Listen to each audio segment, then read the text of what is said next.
Votre pouvoir n'est que temporaire. Tournez vos visages vers le Dieu unique et véritable. Retirez cet insensé de ma présence avant que je ne... 40 jours.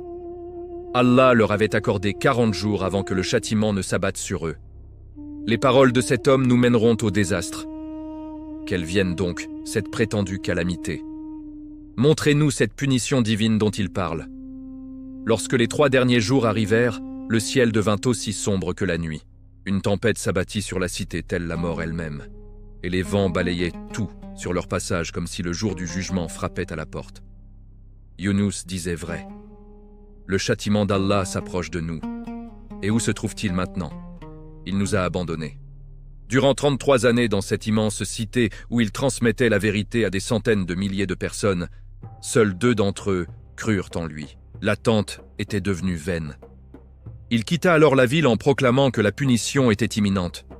Mais ce fut là sa plus grande erreur, commise sans qu'il n'en ait conscience. Il monta à bord d'un navire sans savoir ce qui l'attendait. Abaissez les voiles immédiatement. Le navire prend l'eau. Nous sommes trop chargés. Jetez la cargaison par-dessus bord. Le sort est tombé sur Younous. Nous devons le jeter du navire ou nous périrons tous dans les eaux. Car la plus gigantesque baleine que ce monde ait jamais connue l'attendait dans la mer obscure. La fin terrible se rapprochait, mais tout allait basculer en cet instant précis. Voici l'histoire du peuple de Ninive et du prophète Younous. Vous regardez Religious Story TV. Nous poursuivons notre série sur les prophètes coraniques, recréés grâce aux dernières technologies d'intelligence artificielle. Abonnez-vous pour ne pas manquer ces récits extraordinaires. Si vous êtes prêts, commençons. 2000 ans avant la naissance de Issa, sur les rives du fleuve Euphrate, se dressait la grande cité de Ninive, cœur battant de l'Empire assyrien. Une vaste communauté y vivait, connue sous le nom du peuple de Ninive. Cette ville était célèbre pour son commerce florissant, fière de ses richesses, et redoutée pour sa puissance militaire. Les longues routes commerciales enrichissaient de Ninive chaque jour davantage. Mais la véritable pauvreté de cette cité ne résidait pas dans le manque d'or ou d'argent. Elle se cachait au plus profond des cœurs et des âmes de ses habitants. Le peuple de Ninive adorait des idoles et des statues de pierre.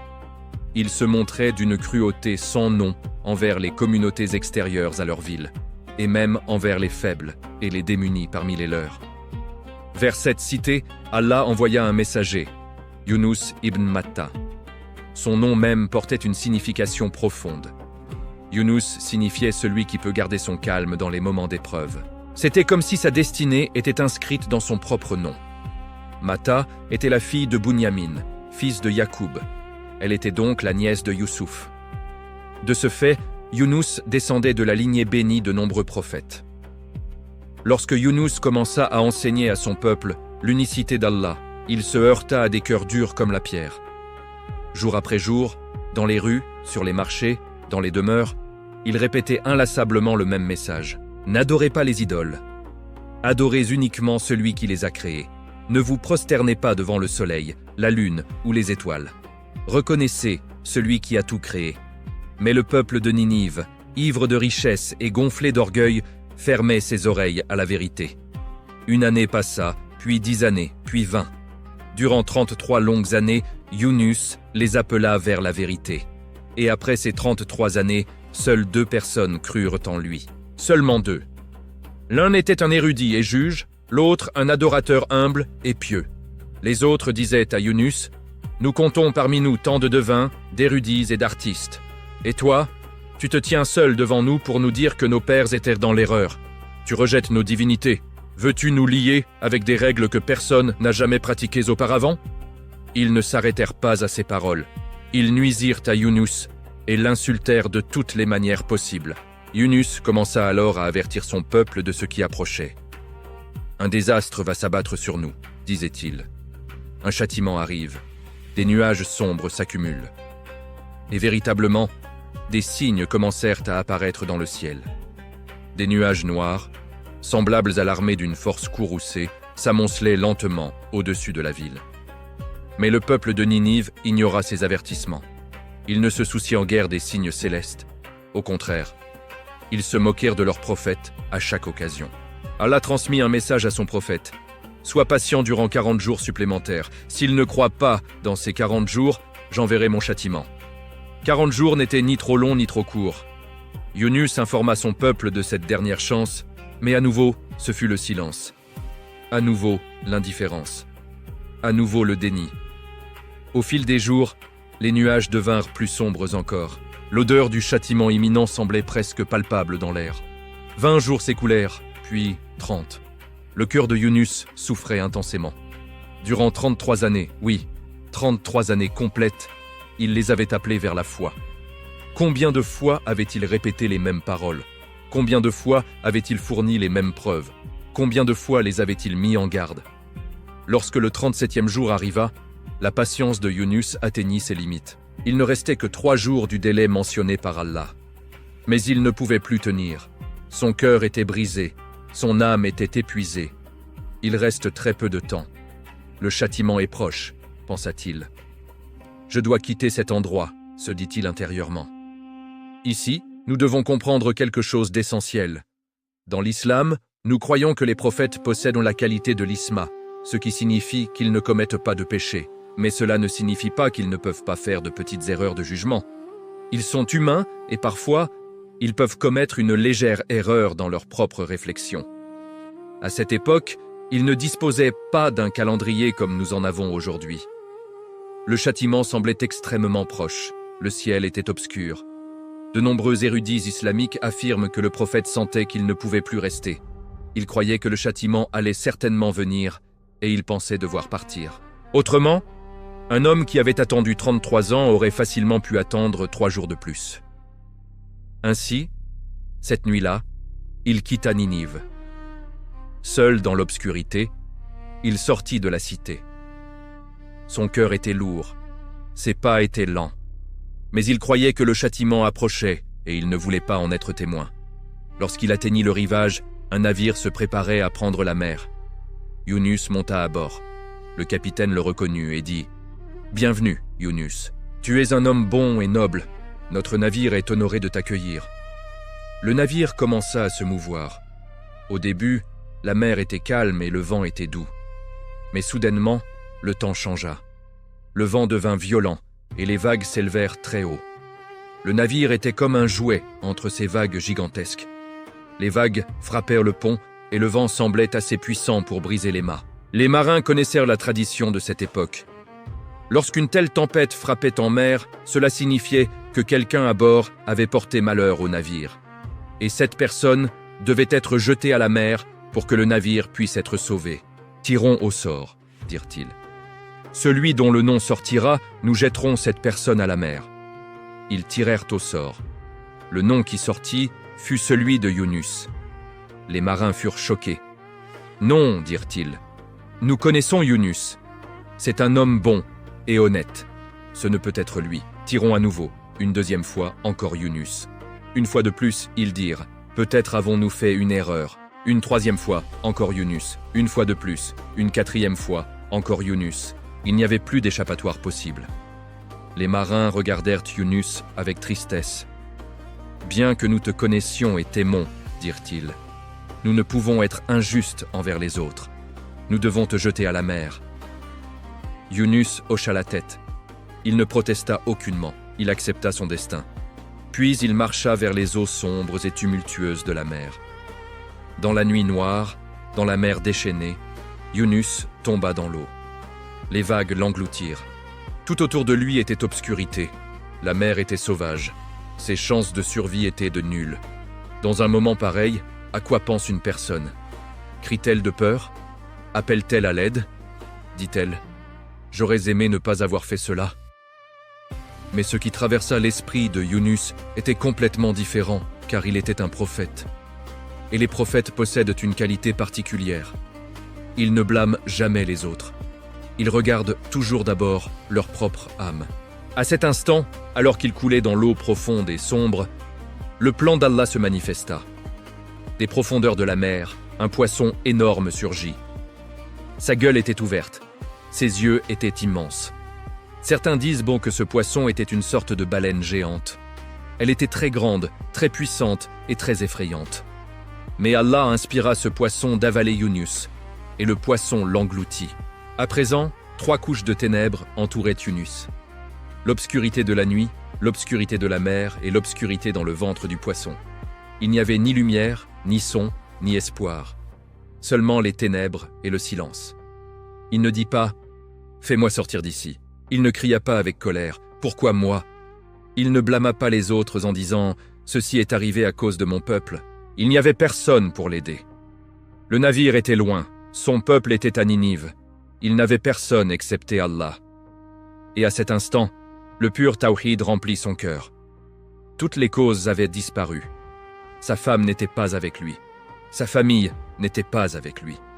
Son peuple n'était pas avec lui. Rien dans ce monde ne pouvait l'aider.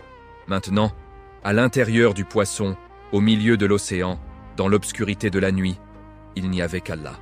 Et alors, des lèvres de Yunus sortirent de ces paroles bénies. Il n'y a de divinité digne d'adoration, excepté toi. Tu es exempte de toute faiblesse ou défaut. Véritablement, je suis parmi ceux qui ont fait du tort à leur propre âme. Dans cette invocation, il ne demanda rien à Allah. Il ne dit pas « sauve-moi », il ne dit pas « aide-moi ». Il dit seulement 2 choses.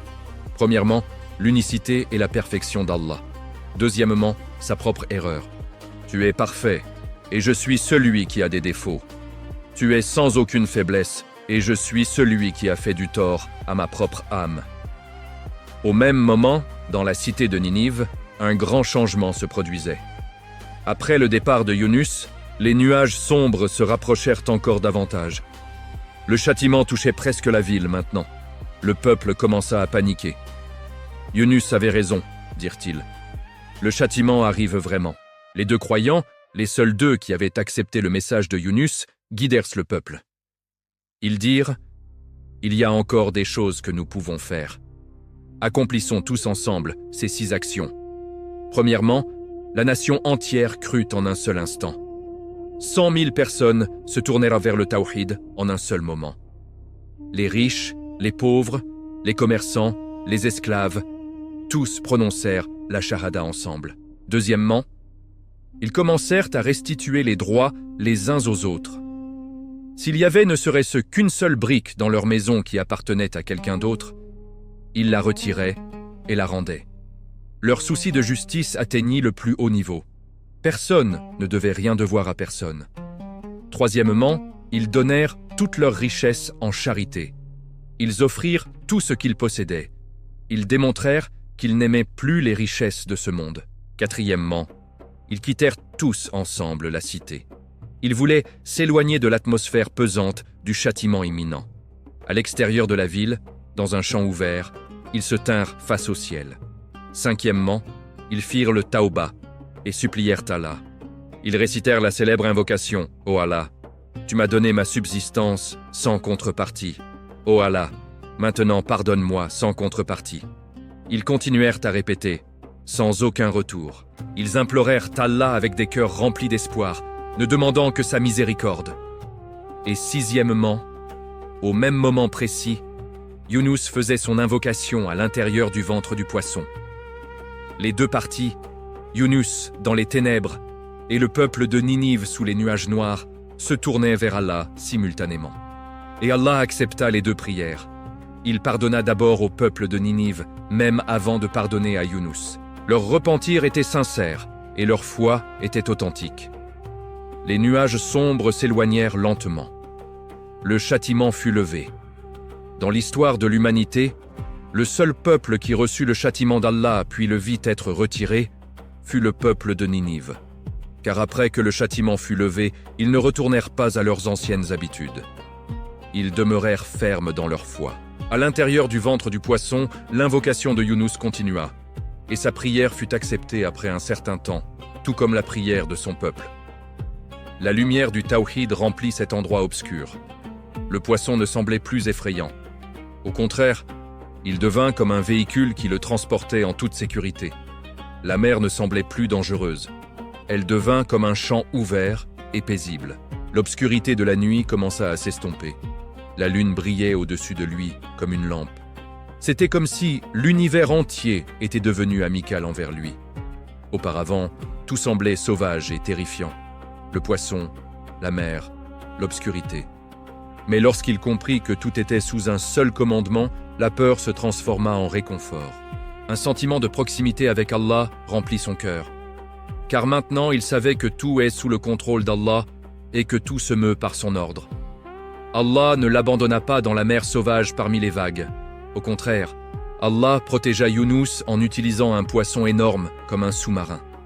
Les acides de l'estomac du poisson ne lui causèrent aucun mal. Le poisson continua à respirer durant son déplacement, ce qui permit à Younous de rester en vie sans manquer d'air. Et puis la dernière partie du miracle se produisit. Le poisson, sur l'ordre d'Allah, amena Younous jusqu'au rivage. Un rivage de sécurité, un rivage de paix. Younous gisait sur le sable, faible, épuisé, mais avec une paix profonde dans son cœur. Allah fit pousser une plante pour lui. Une plante de courge appelée Shajarat al-Yaqtin. Ses larges feuilles lui procurèrent de l'ombre. Ses fruits le nourrissaient. Son air frais lui apportait du réconfort. Tout cela était la miséricorde d'Allah. Plus tard, un berger passa par cette région. Lorsqu'il vit Younous, il fut surpris. « D'où vient cet homme ?» pensa-t-il. Il s'approcha, l'aida, lui apporta de l'eau et de la nourriture et prit soin de lui. Et Younous n'oublia jamais ce berger. Des années plus tard, lorsqu'il retourna à Ninive, il retrouva cet homme et en fit le chef du peuple, car ce berger l'avait aidé dans son moment le plus difficile.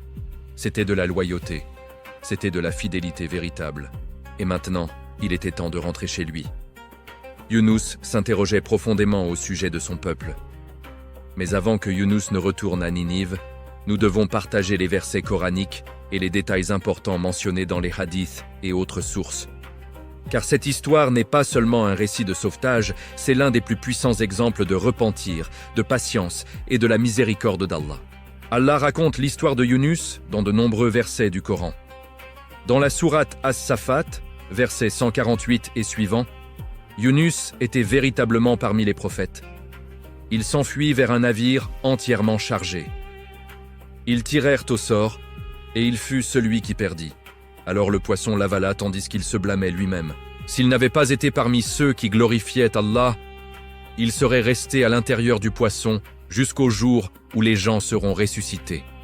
Nous le jetâmes sur un rivage désert alors qu'il était malade, et nous fîmes pousser au-dessus de lui une plante de courge. Nous l'envoyâmes comme prophète vers une communauté de 100 000 personnes, ou même davantage. Ils crurent, alors nous leur permîmes de jouir de la vie pour un temps déterminé. Dans la sourate Al-Anbiya, verset 88, « Souviens-toi de Younous. Il partit avec colère et pensa que nous ne l'éprouverions pas. Puis dans les ténèbres, il appela. Il n'y a de divinité digne d'adoration, excepté toi. Tu es parfait. Véritablement, j'étais parmi ceux qui ont fait du tort. Nous répondîmes à sa prière et le sauvâmes de sa tristesse. C'est ainsi que nous sauvons les croyants. » Dans la sourate Younous, verset 98, « Aucune communauté n'a jamais cru et bénéficié de sa croyance, excepté le peuple de Younous. Lorsqu'ils crurent, nous enlevâmes d'eux le châtiment humiliant dans cette vie terrestre, et nous les laissâmes vivre et jouir de la vie pour un temps déterminé. » Dans la sourate Al-An'am, verset 86, nous guidâmes Ismaïl, Aliassa, Younous et Lut. Nous les rendîmes tous supérieurs dans les mondes. Dans la sourate Al-Kalam, verset 50, « Sois patient avec le commandement de ton Seigneur. Ne sois pas comme l'homme du poisson, Younous. » Il appela alors qu'il était rempli de chagrin. Si une bénédiction de son Seigneur ne l'avait pas atteint, il aurait été jeté sur un rivage désert tandis qu'on le blâmait. Mais son Seigneur le choisit et fit de lui l'un des vertueux. Dans la sourate An-Nisa, verset 163, « Nous t'avons révélé comme nous avons révélé à Nuh et aux prophètes après lui.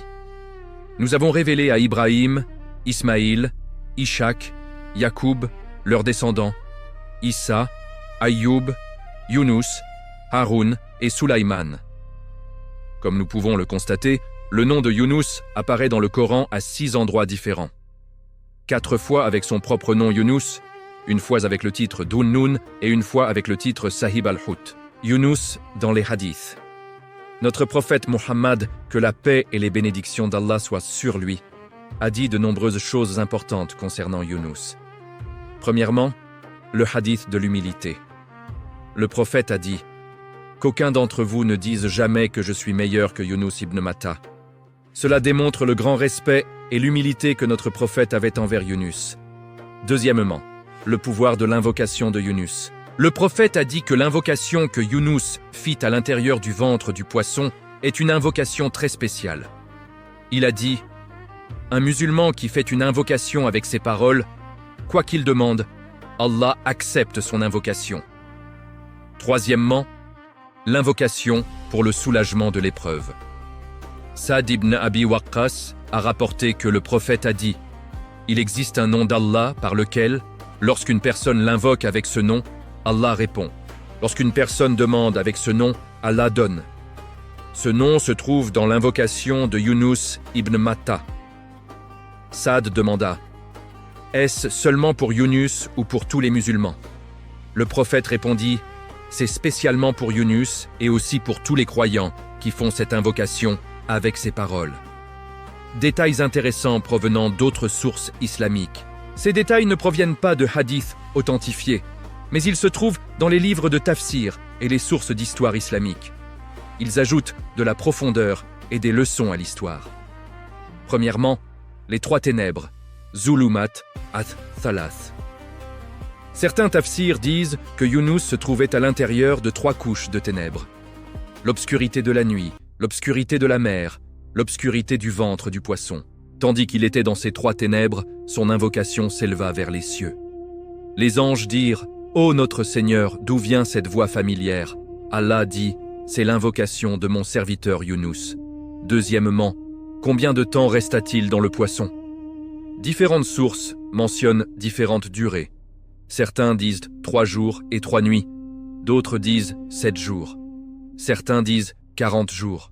Le temps exact n'est pas connu, mais tous les érudits s'accordent à dire que cette période fut un moment de profonde réflexion et une grande épreuve pour lui. Troisièmement, la nature du poisson et la protection d'Allah. Certains tafsirs disent qu'Allah envoya un message au poisson. Nous ne t'avons pas envoyé Yunus pour qu'il soit ta nourriture. Nous te l'avons envoyé pour que tu le protèges. À cause de cela, les acides dans l'estomac du poisson ne nuisirent pas à Yunus. Sa peau et son corps ne furent pas endommagés. Le poisson continua à absorber de l'air, il y avait donc de l'oxygène à l'intérieur. Allah le garda en sécurité dans l'obscurité complète.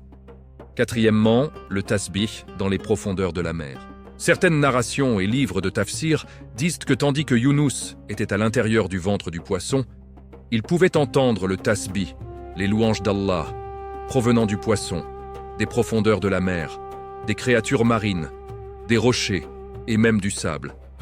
Cela renforça encore sa conscience du tawhid et l'aida à comprendre la grandeur d'Allah d'une manière plus profonde. Cinquièmement, la sagesse derrière la plante de courge. La plante de courge, Yaqtin, avait de nombreux bienfaits. Ses larges feuilles le protégèrent du soleil. Ses fruits le nourrissaient. Elle poussait très rapidement et elle éloignait les insectes. C'était la plante parfaite pour le corps faible et sensible de Yunus. Certaines narrations disent aussi qu'Allah lui envoya une chèvre de montagne sauvage et cette chèvre le nourrit avec son lait chaque matin et soir jusqu'à ce qu'il redevienne en bonne santé. Sixièmement, le repentir sincère du peuple. Après le départ de Yunus, le peuple de Ninive vit les nuages du châtiment dans le ciel. Ils firent immédiatement un repentir sincère. Ils séparèrent les enfants de leur mère et montèrent sur les montagnes en pleurant et en suppliant Allah. Ils séparèrent aussi les animaux de leurs petits. Ainsi, toutes les créatures pleuraient. Ils portèrent des vêtements faits de poils rugueux pour se punir eux-mêmes et montrer leurs regrets. Ils pleurèrent et prièrent tous ensemble. Ils corrigèrent tous les torts qu'ils avaient commis les uns envers les autres. S'il y avait ne serait-ce qu'une seule pierre dans leur maison qui appartenait à quelqu'un d'autre, ils la retiraient et la rendaient au propriétaire. Ce repentir sincère fut accepté par Allah. Septièmement, la relation avec le roi de Ninive. À cette époque, il y avait un royaume mécréant appelé Ninive et le roi se nommait Dara. Lorsque Yunus arriva à Ninive, il se rendit à la cour du roi Dara. Avec une voix respectueuse mais ferme, il dit « Ô grand roi, ne sois pas en colère contre mes paroles. Je suis venu ici pour dire la vérité. La vérité est celle-ci, il n'y a de divinité digne d'adoration, excepté Allah. Je suis son prophète choisi. Je te demande ainsi qu'à ton peuple sincèrement.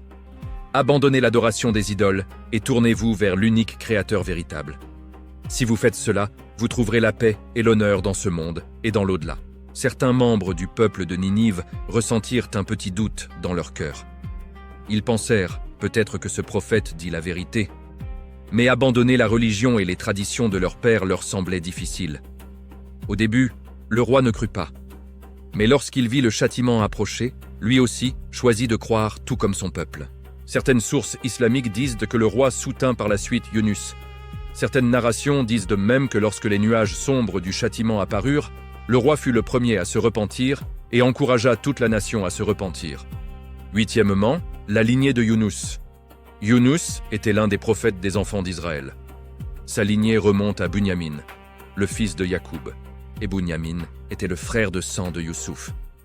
Tout comme Issa est souvent mentionné dans le Coran et les hadiths avec le nom de sa mère, Yunus est également mentionné comme le fils de Matta. Certains disent que Matta était sa mère, mais la plupart des savants disent que Yunus ibn Matta est une expression d'affection et de respect, comme on dit Ibn Ummihi, fils de sa mère, pour souligner sa noblesse ou parce que son père nain n'était pas connu par un nom célèbre. Dans le Coran, Allah l'appelle Dhul-Nun, celui du poisson, et Sahib al-Hut, le compagnon du poisson, des titres qui rappellent éternellement son épreuve et sa délivrance miraculeuse. Neuvièmement, les leçons éternelles de l'histoire de Yunus. Cette histoire n'est pas seulement un récit ancien. Elle est un miroir pour chaque croyant. Yunus alayhi salam nous enseigne la patience dans l'appel à Allah, même quand les résultats tardent. Son départ impulsif montre que même les prophètes peuvent traverser des moments de faiblesse humaine, mais qu'Allah les corrige avec miséricorde. Son repentir dans les ténèbres, la ilaha illa anta, subhanaka inni kuntu minadh dhalimin, est devenue l'invocation la plus puissante pour sortir de toute détresse. Le prophète a dit, l'invocation de Dhun-Nun dans le ventre du poisson, aucun musulman ne l'invoque pour une affaire sans qu'Allah ne l'exauce. Le peuple de Ninive nous montre qu'un repentir collectif et sincère peut éloigner un châtiment imminent. Jamais dans l'histoire une nation entière avait été sauvée ainsi après avoir mérité la punition. Allah dit, « Pourquoi y a-t-il pas eu une cité qui ait cru et à qui sa foi ait profité, sauf le peuple de Yunus ?» Quand ils eurent cru, nous écartâmes eux le châtiment ignominieux dans la vie présente et leur accordâmes jouissance pour un temps. 10:98. C'est la seule nation mentionnée dans le Coran qui fut épargnée grâce à son tauba collective. Dixièmement, le message pour notre époque. Aujourd'hui, quand nous voyons les signes du châtiment, catastrophes naturelles, guerres, injustices, maladies, souvenons-nous de Ninive. Si une nation entière peut être sauvée par des larmes sincères, des pleurs d'enfants et d'animaux, des restitutions de droits, alors pourquoi désespérer pour notre Ummah? L'histoire de Yunus nous crie, revenez à Allah avant qu'il ne soit trop tard. Invoquez-le dans les ténèbres de la nuit comme Yunus, a fait dans les profondeurs de la mer. Corrigez vos torts, rendez les droits, abandonnez les péchés, unissez-vous dans le tawhid. Et surtout, retenez cette doux à miracle. Il ne y a de divinité digne d'une adoration que toi. Gloire à toi. J'étais vraiment parmi les injustes. Répétez-la dans la maladie, dans la pauvreté, dans la prison de l'âme, dans toute détresse.